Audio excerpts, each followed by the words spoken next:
It is a distinct pleasure and a great honor to welcome tonight to JCU Professor Joseph Nye.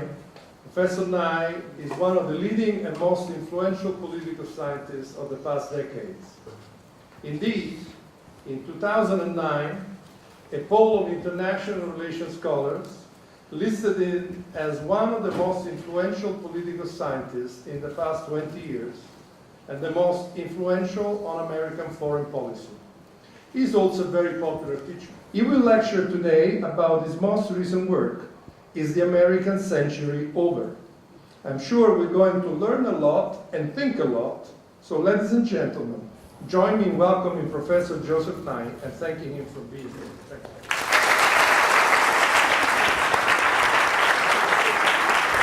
Thank you very much. It's a pleasure for me to be back in Rome. What a wonderful city, and how I envy the idea that you can be here all the time. It's also a pleasure for me to be here at John Cabot University, and I think that from what I've learned so far, a splendid educational experience for the students who are here. I will talk a bit about this book. The latest book, Is the American Century Over? But I should perhaps start out by saying what an odd title and what an odd subject that is. Because why should one think that countries come in centuries, or that their influence is centuries long? And you have to realize that the term, the American century, was coined originally as a slogan. It was coined by a publisher, an American publisher, named Henry Luce, who published Time Life magazine. And when he said, or coined the term, the American century in 1941, April 1941, it was not because the American century was here, it's because he wanted it to be. Or putting it the other way around, the Americans were trying to stay away from Europe, from the war in Europe, and Luce wanted them to join the war in Europe. And so Luce was arguing that when he used the term the American century, that the Americans had to see this as something that they joined, not something they left.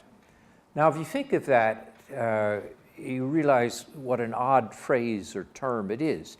It was a slogan, and at the time that Luce created it, he was creating it not to describe the world, but to urge his fellow countrymen to do something.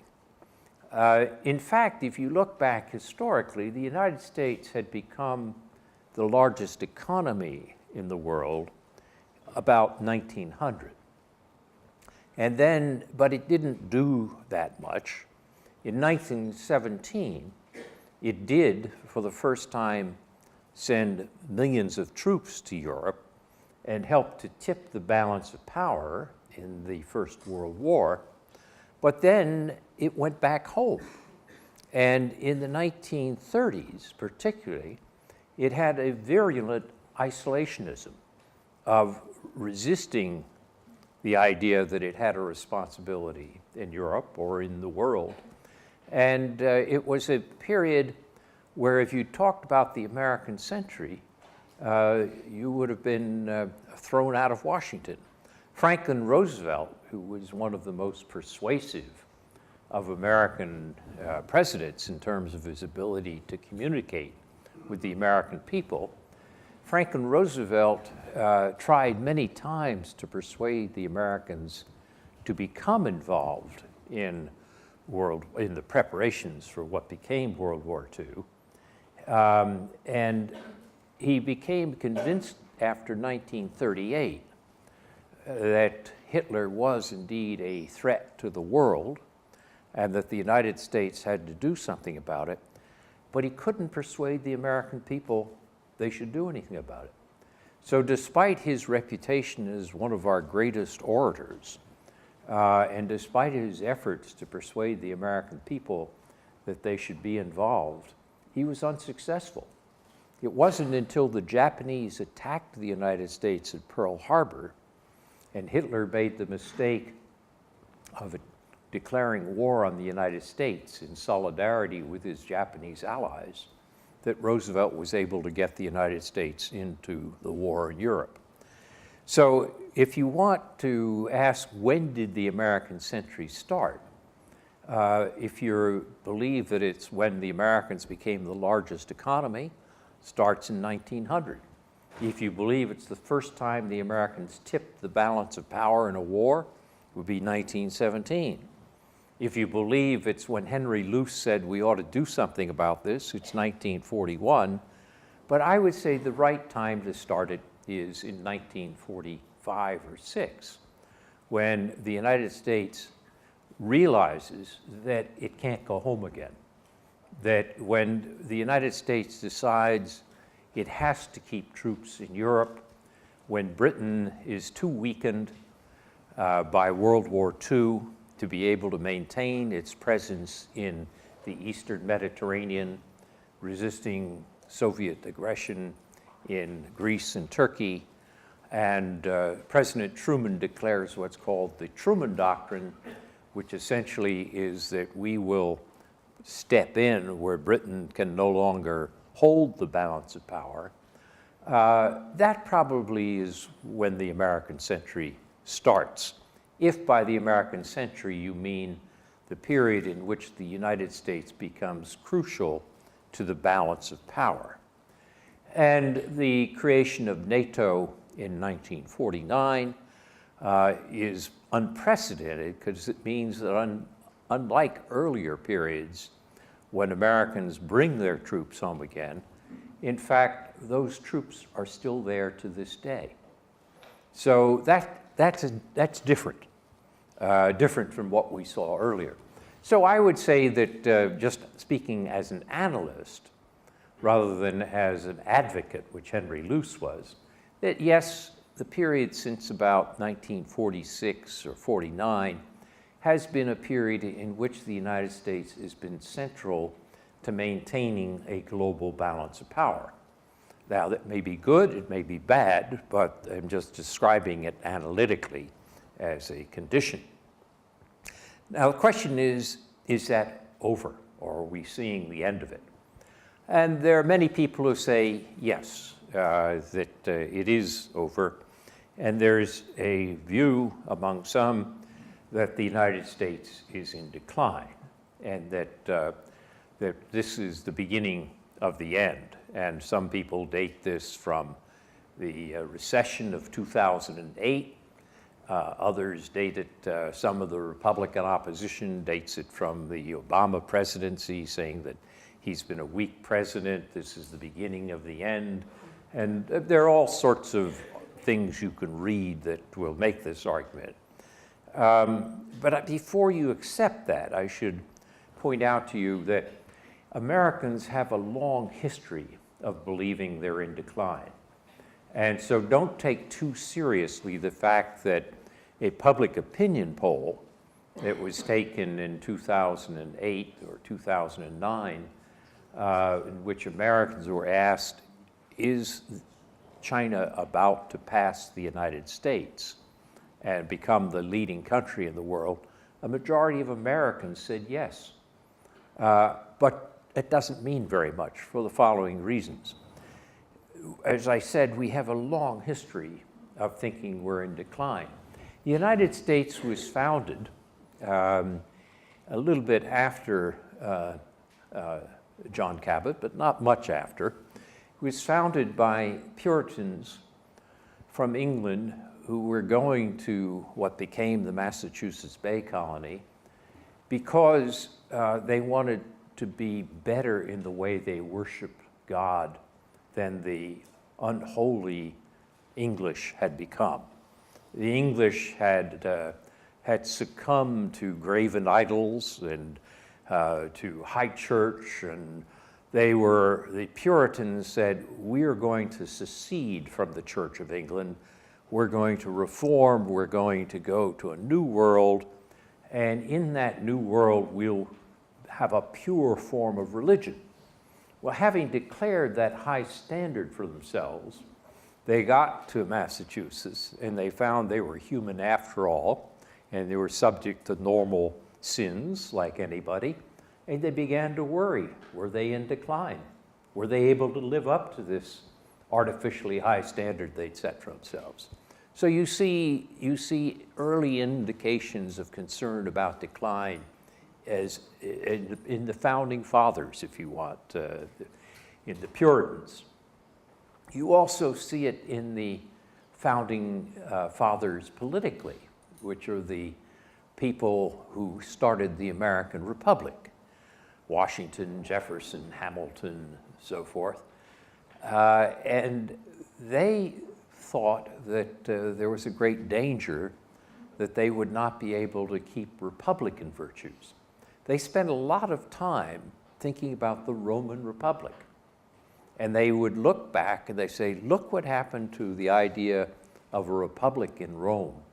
Rome wasn't able to keep its republic. What was it that led to decline in Rome? Not Roman Empire, Roman Republic. And are we going the same way? And in those early days, the American founding fathers, even though it should have been a period of great optimism, were worried about decline of Republican virtue, of decline of institutions. And in the 19th century, when Charles Dickens comes to visit the United States in the middle of the century, he goes back to England, he says, the Americans spend all their time worrying about decline. He's never seen such a people that are always concerned about this. So there is in our political culture an endemic tendency to worry about decline. This becomes even stronger in this period that I described after 1945 or 49, when the United States is the central factor in the global balance of power. It becomes even stronger because the Americans keep thinking, okay, are we really the key country any longer? And in 1957, the Soviet Union puts up Sputnik, the first missile to go around the world, or satellite to go around the world. And that leads to a great belief in the United States that the United States is finished and the Soviet Union is the wave of the future. And when Khrushchev comes to visit the United States in the late 50s, 59 or 60, there's a widespread belief, and Khrushchev says, we will bury you, meaning economically. There are many Americans who think this is true. Of course, as it turned out, the Americans did all right, and there is no Soviet Union. But at the time, there was a great belief the Soviets were the trend of the future, and the US was in decline. You see the same thing again in the 1980s, when Japanese industrial, not just technology, processes, make enormous indentations in American technological and industrial leads, and have huge effects on the so-called Rust Belt in the industrial center of the United States. And there are books published. One was published by a friend and colleague of mine at Harvard called Japan as Number One. Well, people don't write about that anymore. I mean, we used to think of the Japanese as 10 feet tall. Now they're not. And after the Great Recession of 2008, which was in large part the Americans' fault, failure to properly regulate the banking industry and the shadow banking industry.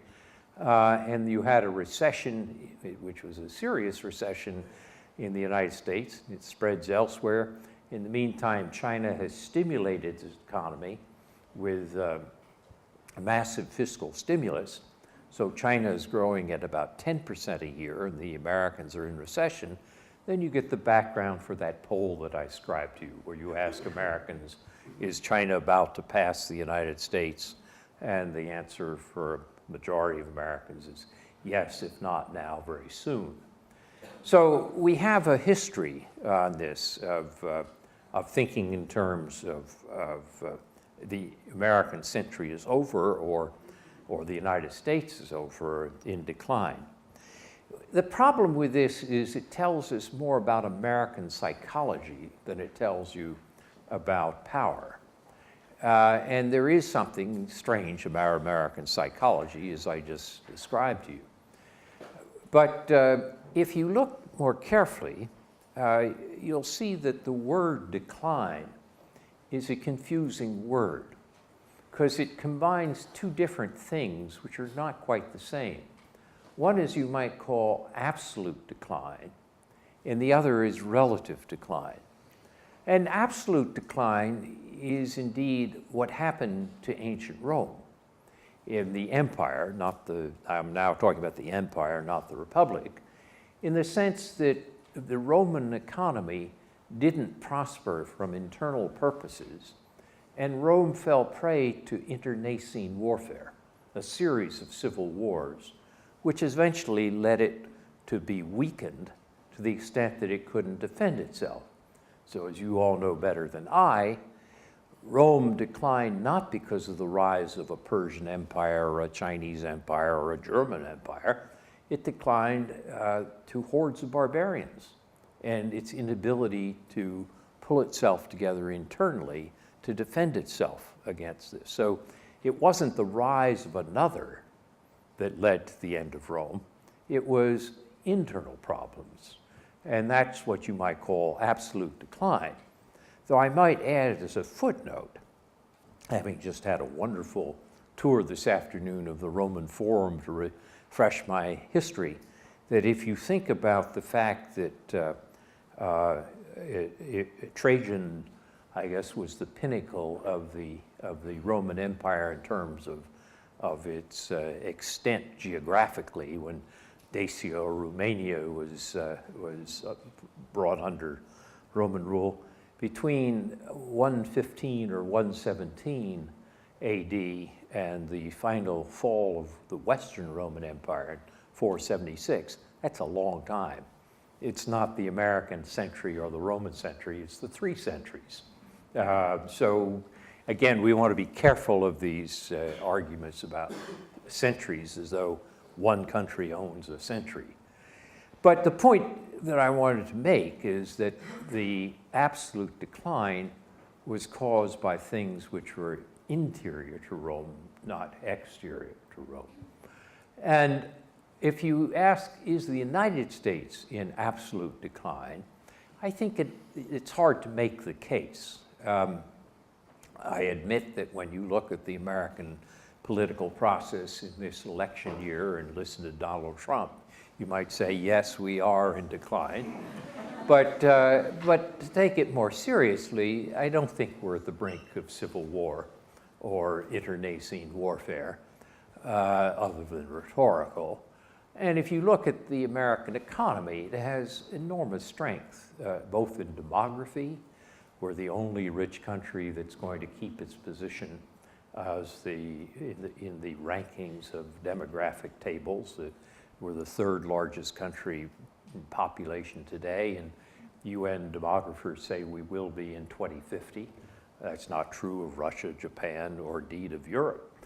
And if you look at technology, the US is generally seen as the cutting edge of modern 21st century technologies, whether it's biotechnology or nanotechnology or the next generation of information technology pioneered by artificial intelligence and big data.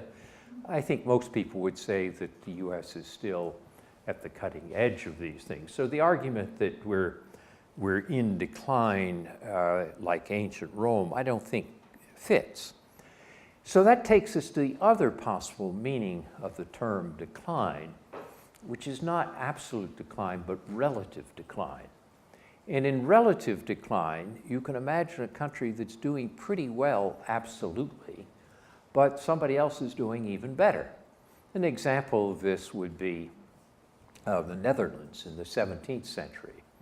The Netherlands was a pretty prosperous, rich, flourishing society, but Britain was doing even better, particularly in its development of naval power. So it's not that Netherlands went through an absolute decline in the latter half of the 17th century. It's that the British did better and got stronger. So you can imagine a situation where the United States continues to do well, but somebody else does even better. And then you have to ask, well, who's likely to be that somebody else who does better? And one possibility would be Europe, because Europe is an economy which, when it pulls itself together, is larger than the United States. But of course, the problem for Europe is that ability to act as a unit. I'd like to see a stronger Europe. I fear that I won't see a strong enough Europe. But I don't see a Europe which is going to be the competitor which puts the Americans in absolute decline. You could also say, well, what about Russia? But I think Russia is a country which is in decline. It's in demographic decline. There are going to be fewer and fewer Russians over time. And in addition to that, it's a one-crop economy. It's dependent upon oil and gas for 2/3 of its exports. And because of its internal political structure, which is basically highly corrupted, I think it's unlikely to make the reforms that are necessary. So people say Putin is a brilliant strategist. I would say Putin is a brilliant tactician who is using one audacious plan after another to ward off a decline, but not really go to the roots of the decline. And so you could also say India, which will be by the mid-2020s the largest country in the world in terms of population, but still has a long way to go, because what India needs is to complete the task of educating its full human resources. 2/3 of Indian women are literate. That's not enough. You have to have a much higher rate of literacy to make good use of the additional population that India is about to achieve when it replaces China as the largest country. And India is doing well under Prime Minister Modi. Its growth rate now is 7.5% a year, which is higher than China's growth rate this year. But it's still an economy of about $2 trillion compared to an American economy of about $18 trillion. So it's a long time or a long ways from catching up. And if you look at the various contenders then, the only one that really stands out in which you could say, who could replace the United States? Who could be the country which is Britain to the American Netherlands, which is doing so well that even though the Americans are doing okay, they're not doing as well as? I think the candidate that's usually mentioned is China. And it's often said that China will replace the United States. I'm sure you've read at one place or another the phrase, somebody says, this is China's century. The 21st century is the Chinese century. There's a book by a British author named Martin Jacques, which has a wonderful title that sums this up, called When China Rules the World. Now, how realistic is that idea that China will replace the United States as the leading country, and that the US is in relative decline, not because of internal decay, but because China is just doing so much better? Well, if you read the Financial Times in 2014, you would have seen a headline on the front page, and I'm a great Financial Times believer and reader, but you would have seen a very misleading headline on the front page that said, China passes the US this year. And it caught my attention. And then you look at the footnotes and you notice that they're using a measure that economists use called purchasing power parity, which means you adjust the numbers to account for what different goods will cost in different societies. And this is a useful device that economists use for comparing welfare in different societies. I mean, if a haircut costs you, a certain amount in the US and a certain amount in China, you say, well, it costs half as much in China. So from the point of view of the Chinese who is having to spend his or her money on a haircut, they're twice as well off. They get twice as many haircuts for the same amount of money. And that's purchasing power parity. The trouble with purchasing power parity is it's good for measuring relative welfare. It's not very good for measuring power. If, for example, I want to import oil, which China does increasingly, or import jet engines, which China doesn't make very well, I pay for those at current exchange rates. If I go to Saudi Aramco and I say, yes, I'll have so and so many million barrels of oil, and let's chalk it up at purchasing power parity. Saudis want dollars or something renminbi that can be translated into dollars. And so the right way to compare power internationally of different economies is at exchange rates, not at purchasing power parity. So this Financial Times headline, which was comparing the size of the two economies in purchasing power parity, was actually not a very good measure of relative power. If you use the exchange rate, then the Chinese economy is a $10 trillion economy. The US economy, as I mentioned, is an $18 trillion economy, so they're not equal. But with that said, there are a number of analysts who would say, yes, but given the growth rate of the Chinese economy and of the American economy, someday it's going to be true.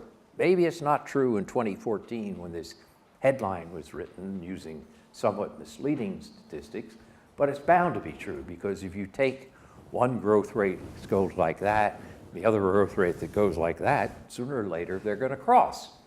So there was a guessing game that became quite popular. What's the date at which the Chinese are going to be larger than the Americans? And the date which became fashionable in around 2010 or so, when the American economy was growing slowly, just emerging from the recession, and the Chinese were still benefiting from this great stimulus package, the argument was 2019 or 2020. The Economist used to have a little betting table on this, the Economist magazine. And there was a period when the estimate was about 2019 or 2020. Well, then, lo and behold, the Chinese growth rate began to slow. Now, if the growth rate slows, those two curves are going to intersect at a different time. And in that sense, the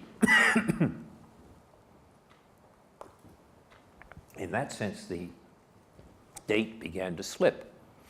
So it was no longer 2020. But the key question became, what's the Chinese growth rate? Well, the Chinese now officially have reduced the growth rate from the 10%, which was common, let's say 3 years ago, to Li Keqiang, the prime minister, has called 7% the new normal. Well, many people who follow China carefully say, 7% still too high.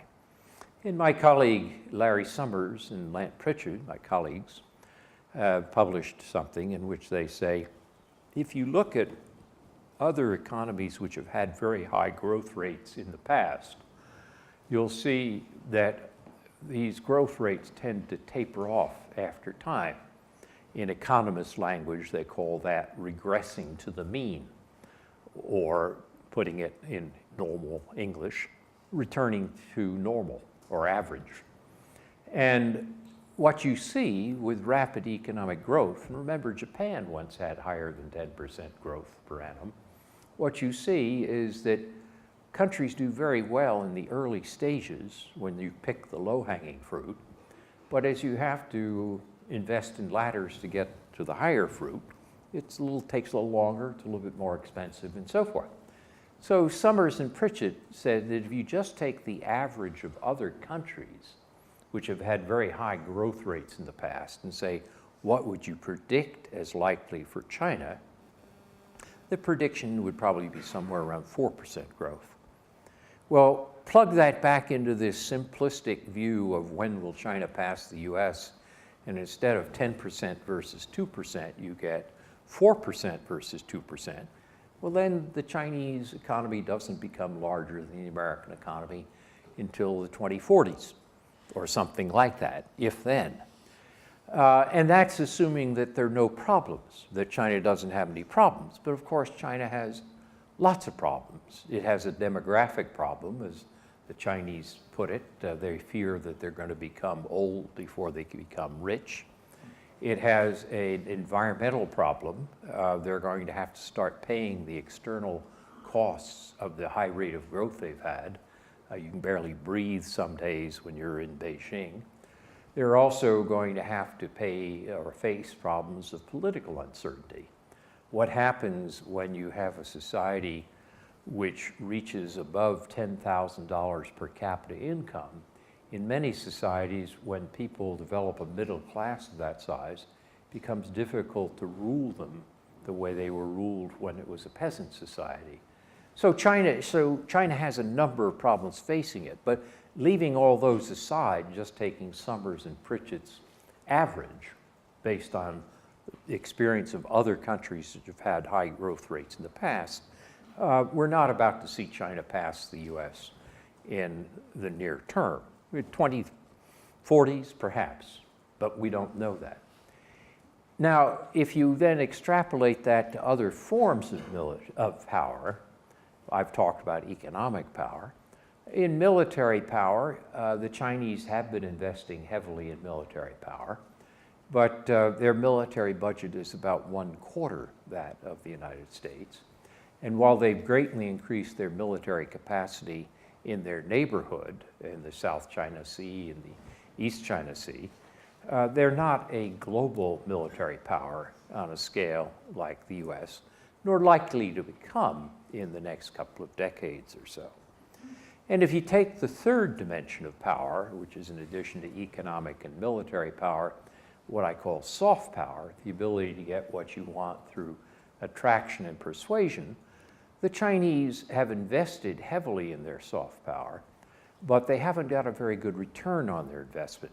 When you take public opinion polls and ask how attractive is China, and you ask people in East Asia, you find the US is still more attractive despite this Chinese investment.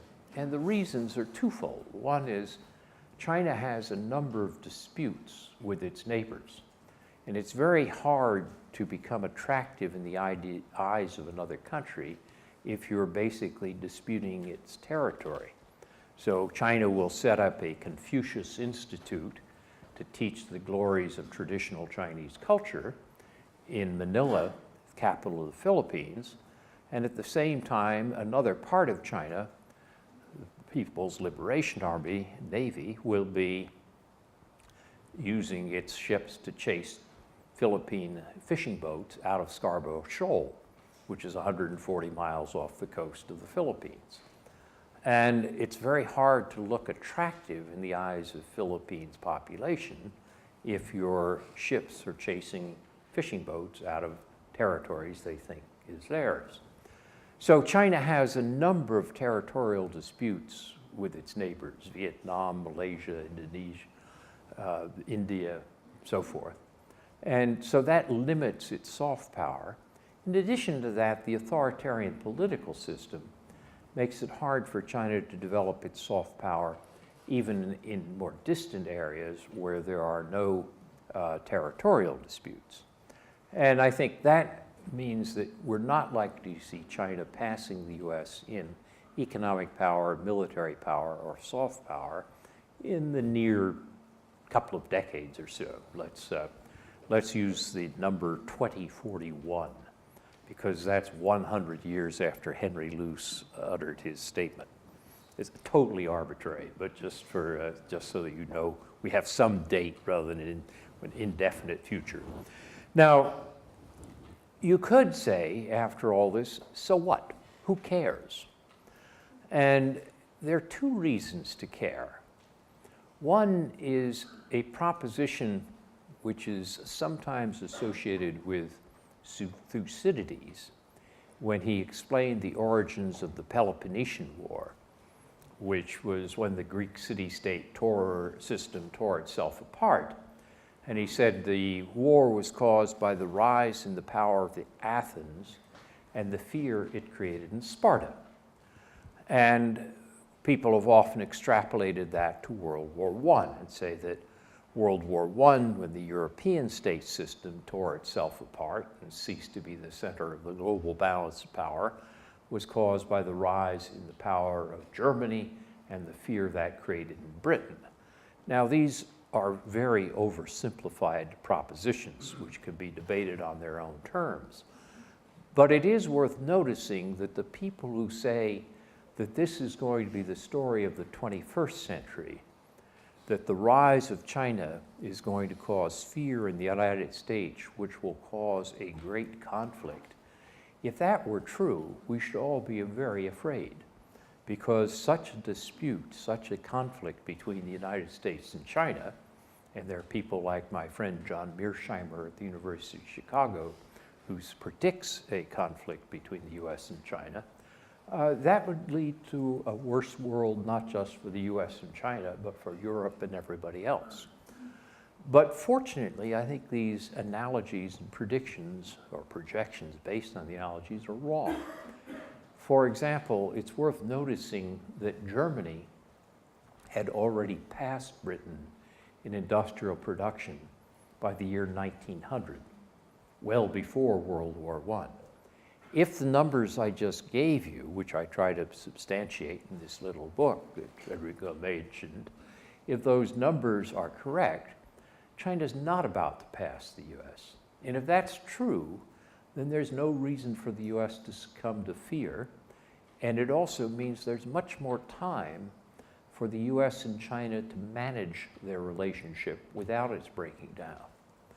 And the other reason why it's important is that as China increases in strength, and it is increasing, and we shouldn't neglect that, what's going to be crucial is to find out how the US and China learn to work together, because there are more and more areas which you might call the non-zero-sum aspects of international politics, where no country can solve the problem alone. If you take a subject like global climate change and global warming, it doesn't matter where carbon dioxide is put into the atmosphere, it affects all of us. And if you take something like dealing with terrorism, it's transnational, and you need cooperation among governments in different regions. If you take something like international financial stability, countries have to cooperate globally to maintain stability. So these are areas in which another country doing well is a plus, not a minus.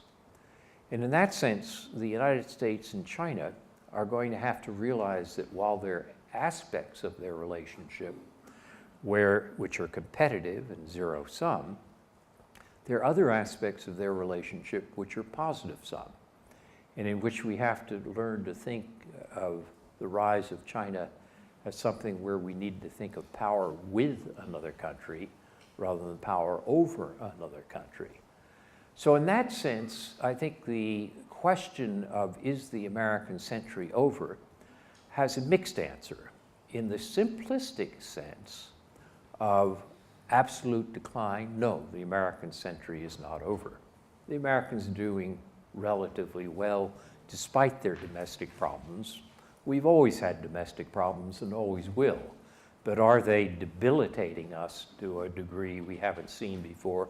No, I can think of worse times in American history.